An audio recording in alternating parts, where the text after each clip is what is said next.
and welcome to another session of You Can Thrive in SPED 3. And I'm so excited today for this session. We have Heather with us, and I'm Cassioppo. Did I do it? Close. Close. Cassiopo. I knew I was going It's to butcher okay. it, and I practiced, It's but one of those last names. names, the big thing. Okay, and so I got in touch with Heather because she had spoken someplace else about community-based instruction. And I was like, oh, I really underserved the life skills audience because it's not my wheelhouse. But I thought this is a chance to get some experts from areas I'm not an expert in.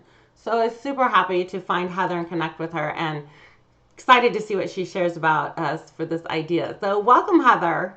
Yeah, thank you so much for having me. Like I said, I this past year I've totally missed community trips and being able to take them. So this next school year, I definitely want to go back to getting to the basics of planning a community trip and what you need to do in that entire process. Yeah, I think we're all just ready to get back to the basics of everything, aren't we? Exactly. And save time along the way. My goodness, yeah. So tell the audience a little bit about you so they get to know you a little bit.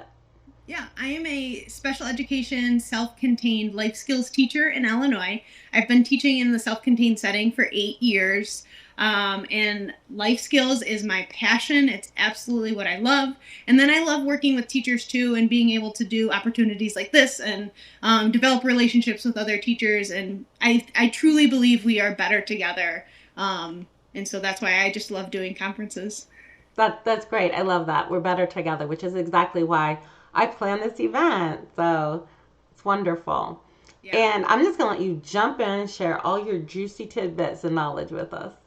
Yeah, I know community trip planning can be so overwhelming that you don't even know where to start. I remember my first couple of years when they said, you have to plan community trips every week. I had no idea even where to start. It was so overwhelming to think about a location and a bus and the funding and everything that goes involved. And the thought of taking my students out of the building was crazy to me. Like, they're safe here. I know what to expect here. My students know what to expect here. And now we got to go into the community. It was just very overwhelming as a newer teacher. Now that I have some more experience with it, I feel more comfortable.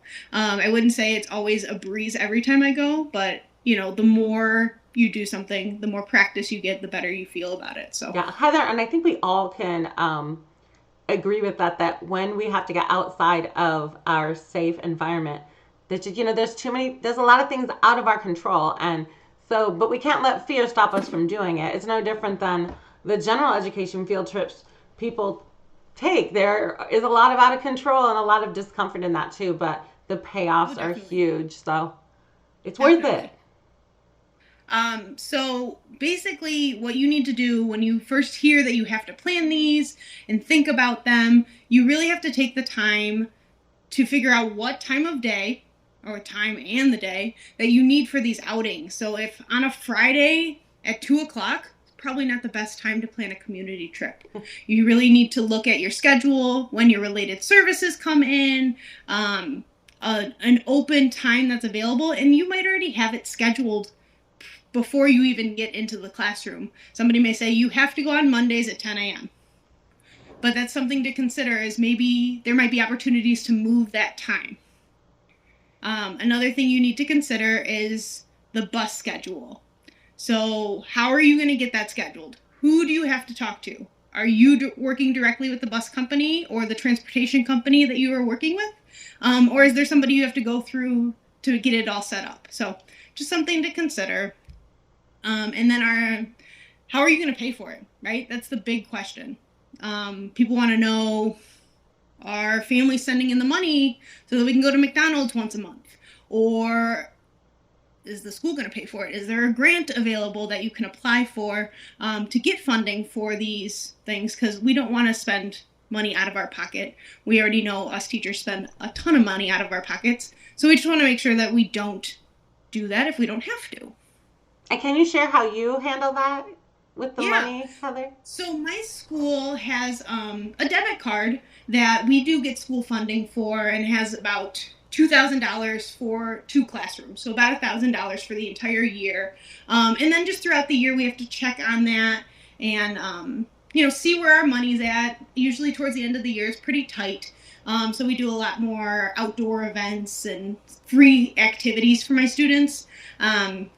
So, like I said, it's just kind of watching your money throughout the year, not overspending at the beginning of the year, which is hard to do, especially around the holidays when the students want to buy So gifts. your school actually gives you a budget for it? Yes, so my school does give us a budget. That's nice. The school that I worked at, the life skills teachers were able, I don't understand exactly how they did it, because, there's this whole rule that you can't charge special education students for something that general education students aren't charged for. However, in Indiana, all of our general education students pay textbook rental fees.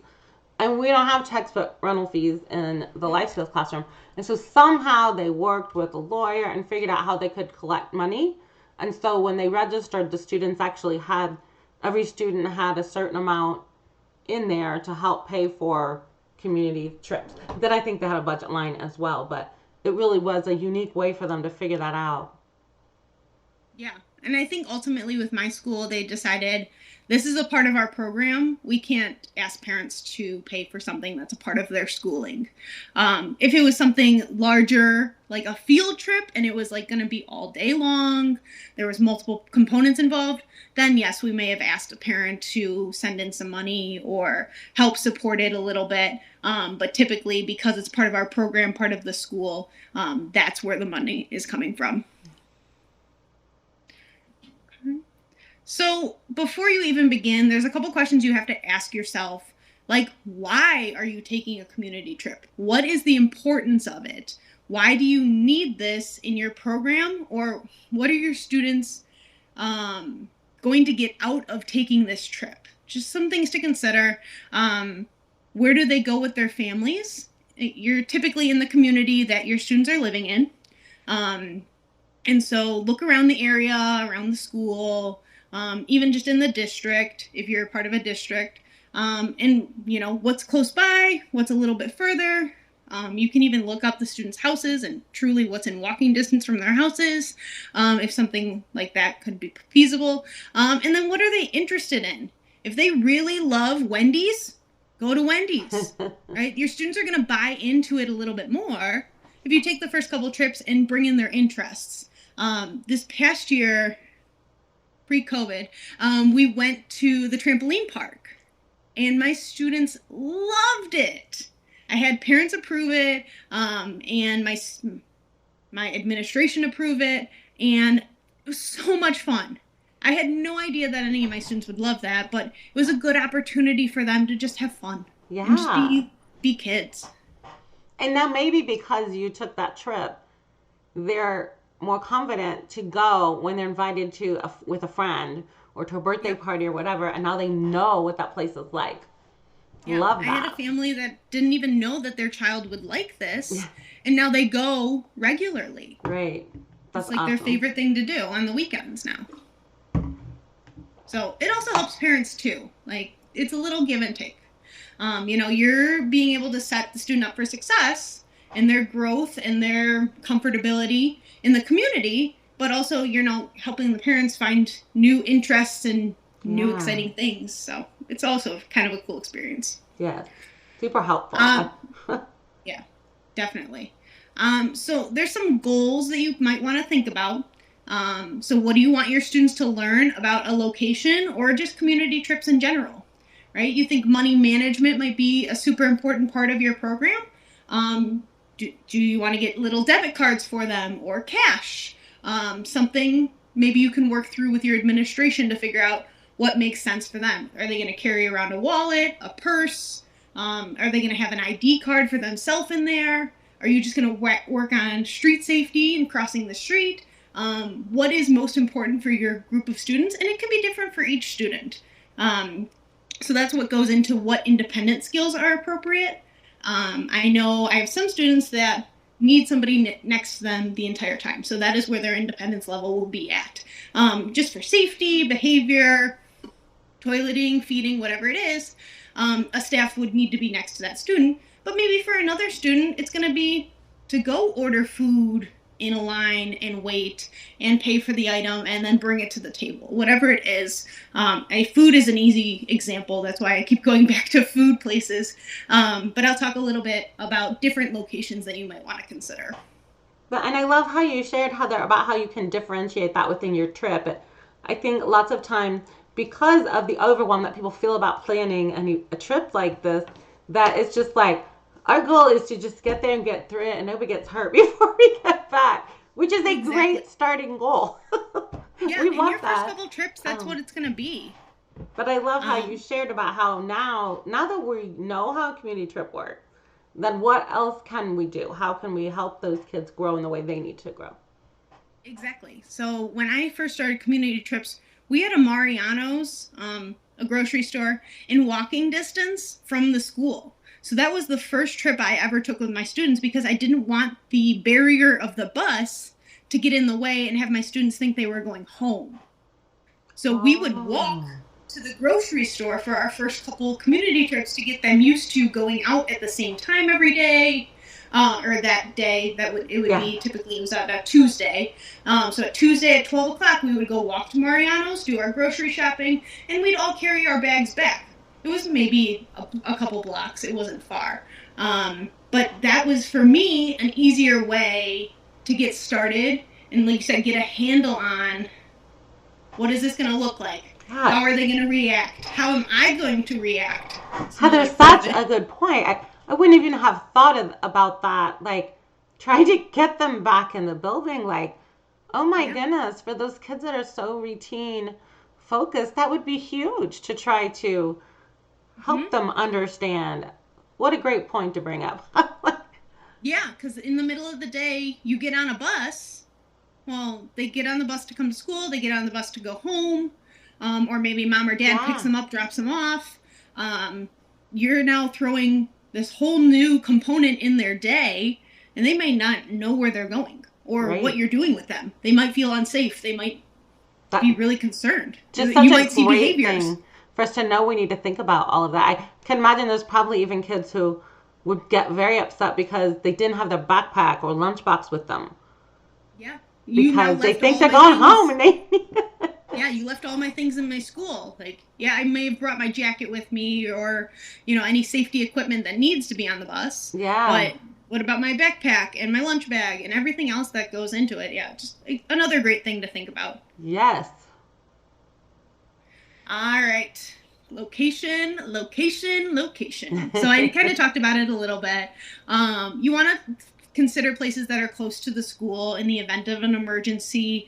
A student has a seizure, you need to come back. A student gets hurt, you need to come back. Parents decided there was a doctor's appointment that they needed to get their kid immediately back to school. So just being close to where the school is can help ease some of that issues or frustrations that may arise when you first start your community trips. Um, like I said, there's various reasons why you might want to do that. Just again, how your students might react, first time in the community, first couple months in the community, and then start getting more comfortable of them in the routine and leaving the school, coming back the same time every week, every month, whatever, how often you take your trips. And then, yeah, just branch out from there. And like I said, the more us teachers feel comfortable and familiar with doing these things, the easier it is for me to say, yeah, we can take a 20-minute drive somewhere. We can take a 25-minute drive. I think that's probably about as far as I would go, in the event of needing to do anything. And then what's the safest environment? You may not want to go in public to start off. You might just want to go to a playground or forest preserve or a park district where you can be outside. You don't have to be around people. You can kind of do your own thing, have a picnic in the park. Um, there's free opportunities that you can do. And then consider your students' needs and what is safest for them. And then truly what's safest for everybody else, too. Kind of all goes together. So just consider that. And then variety. Make sure you're not going to the same place for the entire year. I know I've heard horror stories of teachers going to McDonald's every month for the entire year, or every month up for the entire year. That's what I meant. So the kids are going to get bored of chicken nuggets and French fries on the second Tuesday of the month every time, like, or whatever it is. So try to, they like McDonald's, try Wendy's. They like Wendy's, try Burger King, try Chick-fil-A. You try to add a little bit of different variety. Even though they might really like McDonald's, you skip it 1 month and see what happens, right? You try to expand the knowledge that our students have about a certain location. I hope that makes sense. Yes, it does. Perfect. So another thing you need to consider, looking at your calendar, figuring out your next month. So if I want to get to the end of this month, I'm going to look at the following month. So in August, I look at September. September, I look at October, and so on and so forth. And figure out, are there certain holidays coming up? Certain events? Maybe it's library month, or there's something going on with the library. You want to go check it out? You might call ahead and ask if they have appointments available, or if you can come check out some books. So here's more variety. Like I said, I was going to go into this. Like, you can do a fast food restaurant. You can do a sit-down restaurant. Vocational training is another opportunity you might have. A grocery store, leisure, community service, or shopping. So you can have students go and pick out their size of clothes when they go shopping. You might do something like Feed My Starving Children for a community service opportunity. I already mentioned the trampoline park, or a park, even just a playground. Grocery stores, and like I said, vocational. So we do police stations, post offices, fire stations, doctor's office if possible. We've been to a dentist before to get the idea of what a vocational or job setting might look like and what they do every day. Heather, I have a question. So Yeah, when course. you would take them to like a restaurant or a store where you might expect them to spend some money, does that come out of your budget, or do you have the parents send in the amount that they spend? Yeah, that would come out of the budget that I have. So Okay. typically that's why we lean towards that fast food restaurant, because it's cheaper. And then grocery shopping, my students grocery shop for their cooking materials. So anything they need for Oh, our cooking class, or snacks for the classroom. If there's something that many of the students like, then we'll get a big box of goldfish okay. or pretzels or something like that for the class. Yeah. Another thing that you need to consider is calling ahead if you need to make an appointment or give a place a heads up that you're coming. I'm sure restaurants would not appreciate it if you brought a group of 12 people to go eat breakfast at 9 a.m. on a Monday morning, or whatever it is. So make sure, if you need to make a reservation or call ahead to get approved, make sure you do so. Like I said, I called my trampoline park ahead of time and let them know I have a group of special education students coming, at this time. Would that be an option that would be available for you? And they told us that it's typically not a busy time in the middle of a school day, so that it was a great opportunity for my students to come there. So just giving a place a heads up, time, date, and then I try to usually give a couple different dates. So looking ahead at my calendar, I know, again, I keep coming back to Tuesdays, but that's what my community trips are. I might give them the first Tuesday and the third Tuesday, what works best for them, and leave it open to them. Get the conversation. I've created a lot of partnerships with the community by doing this. So when I call, it's a familiar name. They know who I am. They know my students now because we've been going there regularly. Well, and I can imagine too, just like a regular field trip, they want to know you're coming so that they can be appropriately staffed for one thing. Correct. But for another thing, it's a chance for them to give. They might offer something creative that you wouldn't even know to ask for. Like, I can imagine if you go to a sit-down restaurant, maybe they might have a special dessert that they can create and everybody can buy for $1, or whatever it is. Or maybe they'll let you behind the scenes to see where the stock is at Walmart or whatever. And Yeah. places are so willing to work with you, but they have to know you're going to be there. Yeah, you have to give them a little bit of heads up. Definitely. And then, of course, alert the parents that you're taking their child into the community outside the school building. It's just something as respect. Many parents know this is a part of the program or something you might be doing. I've had parents meet us at locations before because they've wanted to have lunch with us or breakfast with us or meet us at the grocery store so they could take a couple pictures of their kid shopping with the class. Well, whatever I'm sure it they was. probably need to sign a permission slip too, don't they? They do if they have to, if they're taking pictures of the other students, but just to come to the class out in the community, no. With my No, group, I they don't. mean, don't they have to sign like a permission slip for the child to be able to go? Yes. Yeah. Yes, at the beginning of the year, they know this is a part of our self-contained program. Is we offer this opportunity. Oh. Okay, Yeah. so then that's kind of like, why would you have to alert them? Wouldn't they see the permission? But they sign it kind of all at once.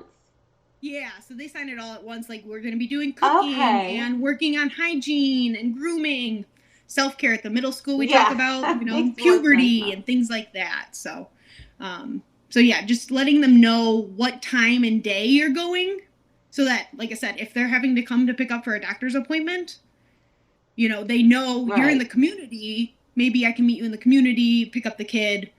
So that they can be a part of the community trip, but also go to their doctor's appointment in the time that they need. So, yeah. Just like I said, some things to consider. These tips are just fantastic, Heather. Like, learning so much. And thank you. I know that our audience is going to have educators from all levels of, maybe there's somebody sitting there that's going to be their first year. And I just cannot imagine how invaluable this is to them. So, it's great. Yeah. So I know I already mentioned this, but give a few dates and times ahead that you can be available. I know some places might say, can you come a half hour later or a half hour earlier? Just check with your administration, your supervisor, the person who's scheduling the buses, if that's something that you're doing, and make sure you can do that little wiggle room. There was one school year that we would be right in the middle of our lunch, that they wanted us to leave. I think it was like 12:15, and my students started lunch at 12.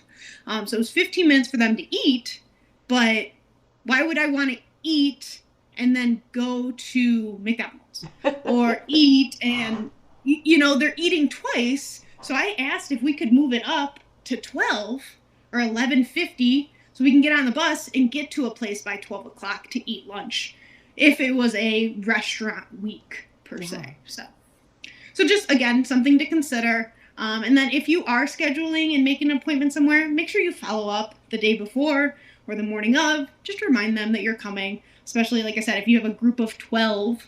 My group is much smaller. I think I typically have 8 as the maximum. So if you have 10, 12, 15 students you're bringing and staff, it's kind of overwhelming when you all walk in a door and they're not expecting you. Like I said, at the library, if you're just browsing, that's fine. But I know at the library, we usually schedule a tour to know the different locations and what we can find there, how to check out a book, just opportunities that, work with your librarian. They might even do a read aloud story with your group if that's appropriate for your group. So, just call and ask. It doesn't hurt to ask. All right. The go bag. This is the best part. Yes. We need to figure that out. What do we take? What do you need to bring with you? There are so many things that I can say to bring with you. So this is another component that you have to consider your students in the room. If you need to bring like a break item, a reward, a reinforcer, some type of positive intervention that they have, make sure you're bringing that with you. It doesn't change just because you're in a different location. If your student needs an adapted seat or adapted anything else, feeding tubes, things like that happen. If you need to bring equipment with you, make sure you have all of that. If that's, again, something appropriate for that location. Always bring extra napkins and wipes just for spills, accidents. You're going to need them. If your students are not toilet trained, you might need to be bringing a change of clothes with you, diapers, pull-ups, again, wipes, anything that goes in that. Just something to consider. Your payment method. So your school might have a payment method for you, like a debit card, like my student has. Sometimes they don't work. Sometimes errors happen. So make sure you bring an alternative so that you're not in this middle of this bowling alley having to pay for these students and you have no money. You have nothing to pay with because this card isn't working, so you're calling people trying to make it work. Just bring an alternative. Worst case, hopefully you can get reimbursed afterwards. Bring a receipt. Better to have it and not need it than need it and Correct. not have it. Can you tell this has been from experience? A first aid kit, also very important. You know, accidents happen, cuts, scrapes, bruises. Emergency plans and emergency contact numbers. I can't tell you how many times I've had to contact parents while we're out in the community for various reasons, safety and medical reasons, things like that. So just have it on hand. Again, have it on hand so you don't have to be worried about it afterwards. And then medications. I know some of my students have seizures and have diastat and need that with them in the event of a seizure. Just something to consider, EpiPens, things like that. Okay. All right. So here is your conclusion, bringing it all together. I tend to be very passionate and talk a lot, so I know it was a lot of information. I have two questions before you conclude us. Yeah, of course. The first one is about behavior, because we all get students that have trouble with behaving appropriately wherever they are for a variety of reasons. We're not going to go into all of that, but how do you manage that? Like if a student's having like a really off day and can't control themselves, do you have a plan in place in case somebody can't go, or how do you sort of make that determination when somebody can or can't go? Definitely. So some of my students aren't appropriate for community due to various reasons, behavior being a big part of that. So I may make the call if I know it's a community trip day. I typically have a couple hours before we go on to that trip. I make the call that that student is ineligible to go for whatever reason. And I will find a certified staff to stay back with them. And I've done that where I've left activities for them to do in the classroom. Again, a certified staff, not just a classroom assistant. Somebody who can stay and be responsible to be with them for the time that we are gone. If that is not feasible for any reason, I've also had students come with us on the bus, but not get off the bus. So a staff member, preferably certified staff, would stay on the bus. If not certified, an assistant with me close by, in walkie-talkie distance, phone call distance, that in the event of something going awry, I can be right there with the student that needs me. I'm just thinking, Heather, for me, I would probably be the only certified staff in my situation. It's very small. Yeah. So how do you find these other certified staff people? So I work with my administration to figure out if anybody has a planning period that hour that wouldn't mind doing their work in my room. We all try to help out a little bit. If it's an ongoing event that every time you go on a trip, this student needs to stay back, work with your administration to see if they wouldn't mind stepping in. I know they are super busy, but if it's a safety issue, I say that's the priority over anything else. Right. In my program, if it's a continuation week after week after week after week, then we have to reconsider if they are appropriate for our school and our program. Thanks. Those are some good ideas, because I know those are the things that are going to come up from people. And then I know when you and I talked as well, you told me a little bit about batch planning and how you make that go a little better for you instead of every week trying to figure that out. Yeah, of course. Actually, it's part of one of my freebies. So, actually, like I said, this was up here, so I hope you were able to take as many notes, take a screenshot if you need to, take a picture, a couple more seconds, and then I'll go to the next slide and talk about what I have for you guys. Okay. All right, so this is, can you see that okay? Yeah. Okay, so you have the columns over here with like every month of school.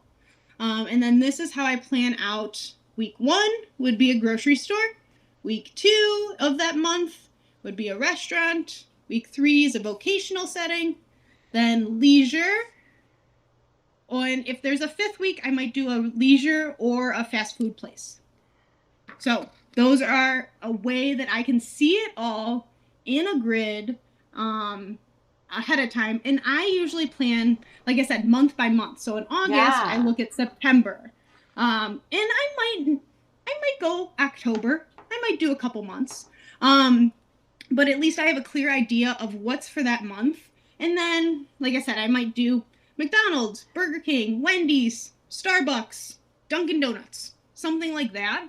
And I know there's a variety in the fast food places that I'm going with my students. So it's a quick way to see Yeah. ahead of time where your thought is. And like I said, in the fall, I usually go to a pumpkin farm with my students. We might pick out pumpkins, and that's something I do only in October. I don't do that any other month. Fantastic. And It's our something the special. viewers, if they opt into your free gift, they will get a copy of that that's editable Yes. that they can. Yes, this is a Excel spreadsheet. You can also put it in Google Drive if that's something you're easier with. And then I Wonderful. do have a second freebie, again, also in there. That's why it's Easy CBI 2, because you get two things. You also get a community planning guide. This was put together originally for me so that I had a clear idea of different places in my community that I could go to. I understand your community might be different and you might have different things, but hopefully this is a good guide to give you some ideas that you might want to take your Yeah, it's students. least a good starter. I mean, our brains will pop off, but Yeah. that's valuable. So there's hardware stores. Again, something I probably wouldn't have considered to go to a hardware store, but maybe you do a project where your students are making birdhouses. So you need the materials to go do that. Yeah. Clothing stores, again, breakfast places, drink places like a Starbucks or a Dunkin' Donuts. I count that as like a drink place. Yeah. Or like a snack place. Maybe it's a frozen yogurt or a cake shop or a cupcake place, something like that. So, like I said, there's a variety of options here. I know some of them might not be in your community and you have no idea what they are, and that's okay, but hopefully you can Google it and get some ideas of what it might be. A pizza place, Yeah. Chipotle, an Arby's. There's, like I Yeah. said, there's a And also I ton think too, of your lists here. locally owned places of business, they Yes. usually love that even more than some national franchise who doesn't have a Yeah, vested interest necessarily in the community that you live in. So, definitely. like in where the community I live in, there happens to be a t-shirt maker, and so we order a lot of the stuff for the schools and the sports uniforms. And so for the kids to go in there and be able to see all of the, well, they have markdown things that are seconds, and then be able just to see this is where the shirts that you wear for homecoming or Spirit Week came from is really a unique idea. And my school system, it's really small towns. It's like bizarre that it's in our small town, but it is. Yeah, that's So amazing. take And my advantage of those type of community, things. not that I can think of, has an option like that. So that's amazing. Yeah. Well, Heather, thank you so much for all of your Of sharing. course. I think people are going to be excited to have these ideas to help them Good. move forward. On the speaker page where you got this video, look for the big yellow buttons that say, I want this because you want it. And then you'll get a copy of it. And also all of her information of where to follow her, connect with her, because we do this because we love working with teachers and students and we love to connect. So be sure Yeah, to do that. definitely. And if you Reach out. have not already, I just want to remind you the VIP upgrade ticket price is held at where it is until after the 10th of July, and then the price will raise. So if you think I want to watch these again or I didn't have time to watch them all, you can get 1 year access for a low price and enjoy that a little bit longer. And so I will see you in the next session. And bye, Heather. Thanks. Bye. Thank you.